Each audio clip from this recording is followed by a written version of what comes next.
SVG's Jason Dachman here with another episode of SVG Sports Tech On Demand. I'm here with a very good and longtime friend of SVG, Hossein ZiaShakeri, SVP of Business Development and Strategic Alliances at Spectra Logic. Hos, how are you doing, man? Where are you calling us from? And is your family safe and healthy, most importantly? Thanks, Jason. Appreciate it. Good to see you, pal. I'm here in Boulder, Colorado. That's where the headquarters is. And like everybody else, we're trying to do our, civic duty of staying home and trying to bring some control to this virus exploring thing. So I hope you guys are all well, and I hope everybody's well. Yep, we're hanging in at SVG as well. So, look, NAB is not happening physically right now, but it doesn't mean that there isn't plenty of news coming out of the industry. And, the thing that we've seen from Spectra Logic over the last few years is, let's face it, you guys are known for tape libraries. You guys are known for tape. But over the last few years, we've seen a lot of different tools that you've been developing, software-based tools, data management-based tools. Can you just kind of tell us how the company is evolving and what some of the latest developments are for you guys that you would have been sharing at NAB that you can share virtually with us here? Yeah, thank you, Jason.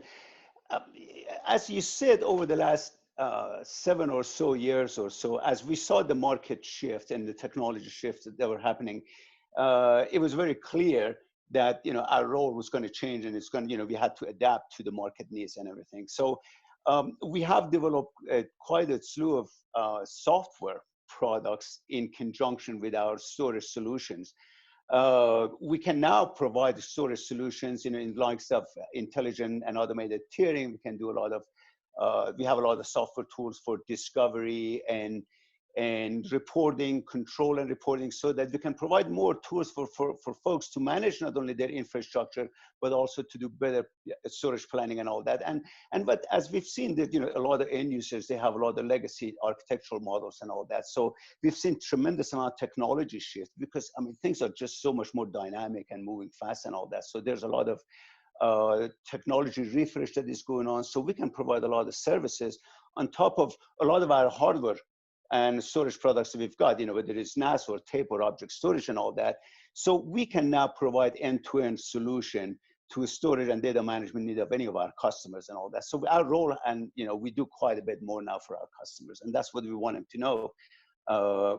We have many years of experience in this area, and we can help a lot of them. Right. Yeah. And look, it's a very crazy time to be anyone in this world right now. But in our little corner of the world, media and entertainment, we're going through a lot of challenges. There's not live sports happening right now. It's a huge challenge, but a lot of people are confronting that challenge by saying, okay, I'm going to dip into my content library. I'm going to dip into this huge amount of storage that I built up over the last few decades and try to gain value out of that. So how are you working with league and broadcast and team partners to try to say, okay, there's no live sports, but we can try to help you utilize the content that you do have as best as possible? Yeah. I wanted to also, relative to that, I wanted to make a comment is that we are sort of, categorized as a company that is part of the critical infrastructure to support, because our customers not only are in media and entertainment, but also a lot of federal government and federal government agencies, Sure. research institutes and stuff like that that are our customers, and they tap into their archives as part of their research and what have you. So what we're seeing and what you just brought up is not just in media and entertainment, it's basically across the board, government agencies, researchers and all that as well. But I will tell you, I don't believe there's been any other time that can show the value of archive better than when we are now. If you look at whether it is in sports or entertainment and all that, there aren't that much new production and all that are going on either. So like you said, a lot of folks, especially in this industry, are tapping into their archives.